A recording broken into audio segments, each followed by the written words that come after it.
It's a red light. As long as it's not flashing, right? All right, what's up? What's been the biggest challenge with you increasing the scale? Because actually, from season 1 to 2 and then beyond, it's getting bigger. How do you deal with that? It's that's a really good question. We are our production team is incredible. There's a guy named Miles Dale who's our producing director in Toronto, and he does an amazing job of executing these scripts, which keep getting bigger and bigger. And we benefit from having tax incentives and also the decline in the Canadian dollar. I mean, really practical things that allow us to put more money on screen.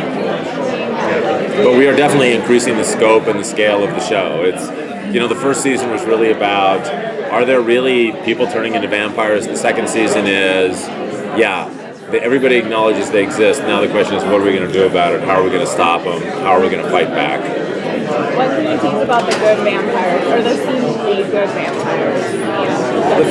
The thing that really, there were a couple things that really drew me to this project. One was the opportunity to collaborate with Guillermo, who's really a visual genius and a very visionary guy as a filmmaker. The second thing was I love the really rich mythology of these books, which include lots of different forms of antagonists. There are, as opposed to Walking Dead, where you just have one kind of zombie that does one kind of thing, there's all sorts of different dimensions to the vampires in this show. And there's these things called the feelers, which are in the books that get introduced in season 2, which are super creepy and cool. And the ancients, I think, is what, or Quinlan are these, vampires who seem benevolent, but they're dimensional, and I think that part of the fun of the show is sort of playing out storylines that make them seem both good and bad. You guys have had a huge fan response. I mean, obviously, this whole building is wrapped with the strain, so has the response from the fans kind of informed how you're shaping upcoming seasons of the show?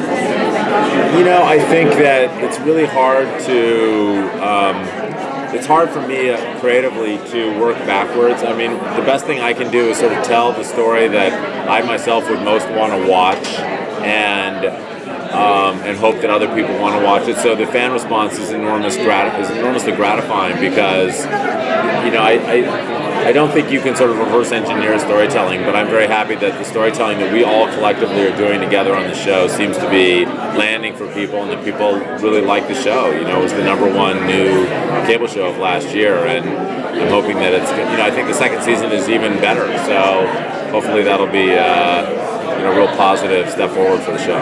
Thank you very much. I'm sorry that it's so short. Thank you, guys.